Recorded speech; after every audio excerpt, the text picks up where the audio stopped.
is going to be a Blender tutorial about sculpting and using the texture paint tools. So when you are doing any sort of sculpting, you're going to need a lot of vertices. And what I mean by that is when we go into edit mode, tab, edit mode, we have a plane, just a flat square. It's made out of 4 vertices, 1 on each corner. Simple, right? And when you're modeling, typically you want to keep your vertice count low. But when it comes to sculpting, we need lots of vertices because as you see, I'm drawing on the surface, nothing is happening. Actually, if you see, I kind of like click on the corners. I can raise and lower these vertices with the add and subtract, but anything else, nothing. Let me show you how to set up a good texture or sculpting. So let's start with the plane again. Tab for edit mode, Command E, subdivide. Open up this little box down here. Let's go max to 10. A to select again, Command E, subdivide. Let's do 3. That should be good. Tab back into object mode, and we'll go into sculpting. So from here, as you can see, I'm getting that texture now. On the left hand side are all the different sculpt tools.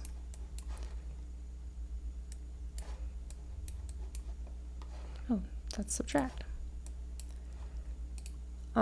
So there's like inflate, and we can change the size of our brush with the open and close brackets, similar to like Photoshop or Illustrator too sometimes, I don't know. But you know, you can grab and pull things and flatten things. So there's a lot of cool stuff you can do, especially if you're working on trying to replicate maybe like a sculpture. If you're doing your project on a sculpture, you create, you know, the building blocks, the base model, the base mesh of that sculpture, and you can go into sculpting and really get those details in. This works great with like a Wacom tablet. And you can get some really cool, actually like really detailed stuff, but just keep in mind the more vertices, the more of a lag you can cause on your computer, and the higher, like the larger the file size, it becomes complex. So just, yeah, some things to keep in mind. So we can edit the corners, we can edit everything. If we look from below, you see that's the negative and here's the positive. Over here on the right side, this is kind of like your the properties of your brush, and this stays the same no matter like which. I think it stays the same, maybe not, but you can control your radius, the strength. Are you adding, subtracting, you know, is the object being pulled into the negative space, or is the negative space being pushed into the object? Hardness, auto smooth. Of course, once we're done, we're happy with this beautiful lumpy design, we can go into little wrench, add modifier, subdivision surface, and smooth it out. We can also go shade smooth, and now we have this like little blanket that fell on the ground. Cool. So maybe this is the abstract sculpture you are doing your project on, but it has like paint blobs on it or something.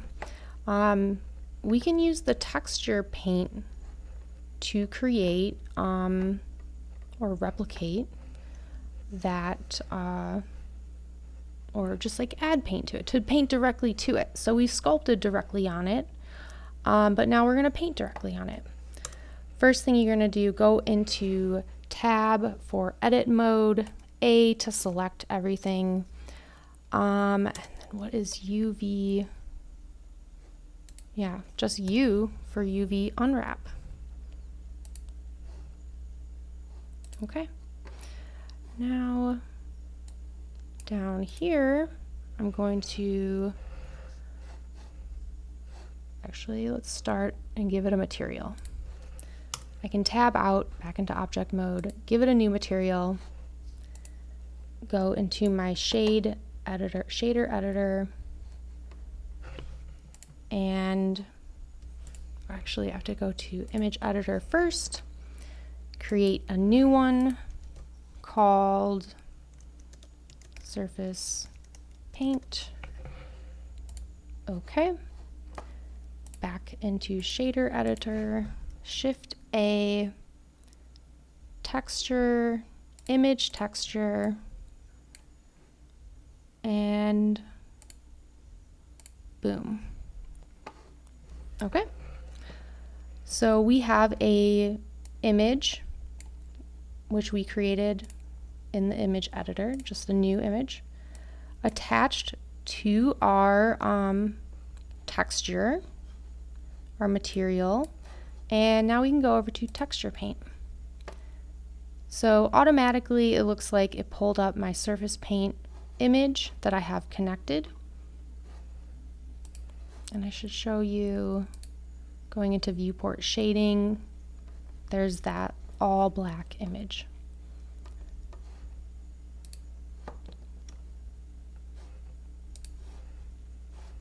And go back, texture paint. So we can paint directly on this using a brush. We have soften, smear, clone, fill, mask. These words and tools should be very familiar to you. I'm just going to kind of start painting on it. And you see, you know, if I paint from different angles, let's do, if I do a line like that, I do miss everything behind that.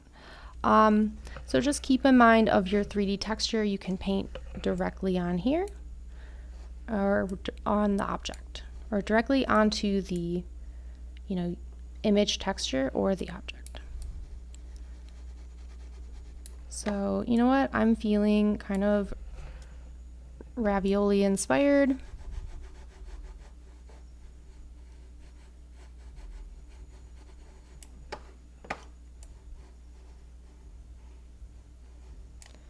Cool.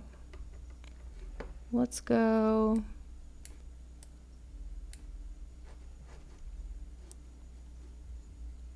lower the strength.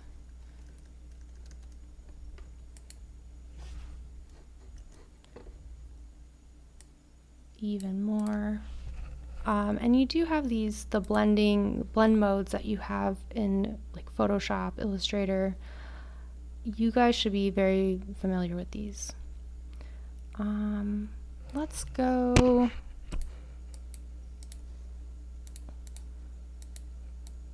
give it a little bit of,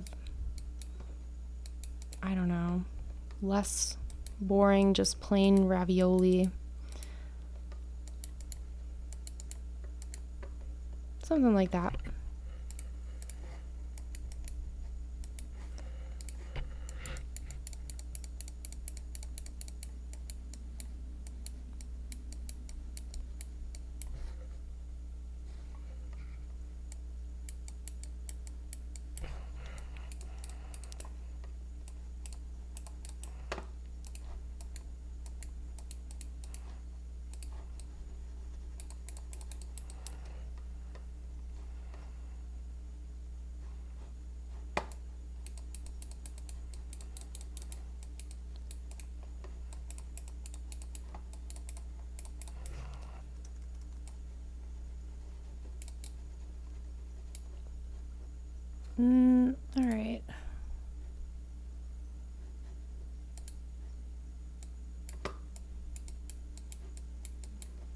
Just increasing my soften tool.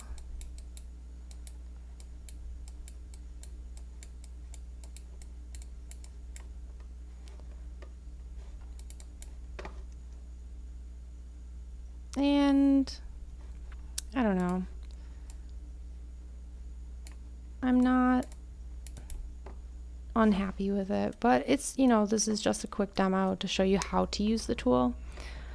I should also show you, so I could export this out. Let me really quickly see if this will export as an OBJ with the material group.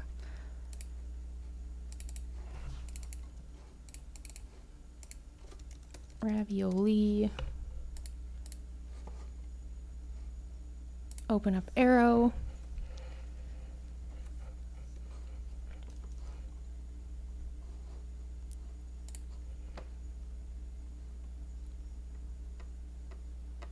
Everything is so large in this world. Let's go File, Import. Let's open up that ravioli. And it looks like, no, we might have to do File,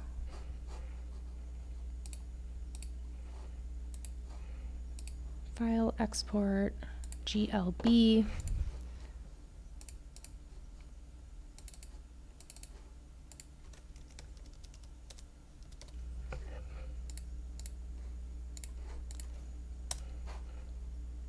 File, Import, GLB. Oh, wrong one. Import. Cool, okay, so it has to be a GLB if we do have anything besides just the flat viewport color. And because we have a principled BSDF texture, material texture, and then a image texture attached to it, I think that's probably the best bet. Another thing you can do, actually, let's do open. Maybe you have an image already in mind.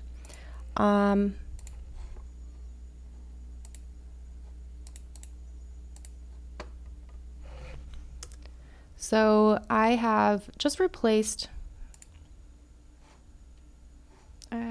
one second, just replaced that blank image that I created for texture paint with an image that was on my desktop. Not a big deal. Let's go to UV editor, making sure that the large glintstone is selected.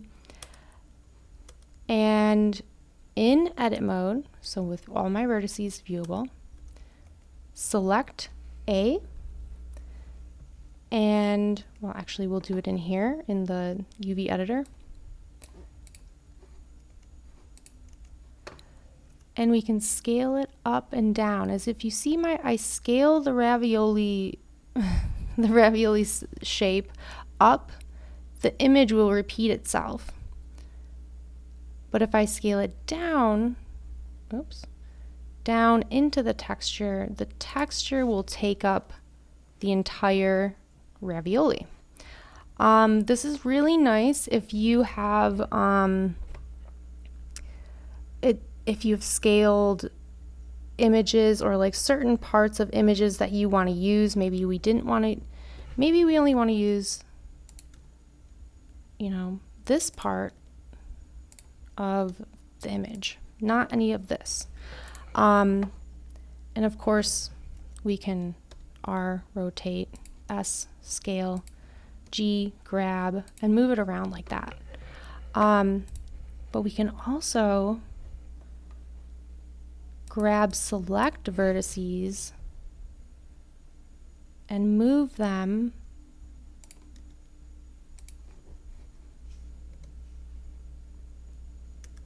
so that we can use different parts of the image at different parts of the mesh.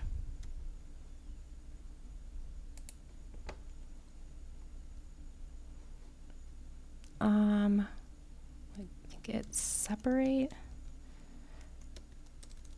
Well, because this is one big mesh, it's going to be a little more complicated, but you get some really cool effects and utilize different parts of the image this way. Let's do this one more time. Let's go G. I don't know, it kind of looks cool. You get like this weird water effect.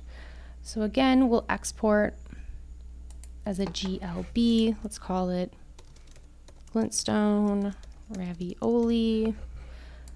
Export. Deleting my plain ravioli and importing glintstone.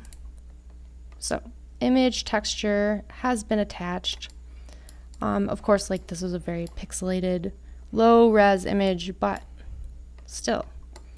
When you, or if you have like a painting, or you can actually pull specific image files, or I should say, if you can find images, high resolution images of your work, you can pull them into Blender, add that image texture to your material of your object, of your mesh, and essentially place your painting or place like if you have a picture of your sculpture, you could crop everything out but the face, and do it that way. So I think I might do a demo on that as well, but either way, this is a good, hopefully this is a good overview for sculpting and texture paint. Cool.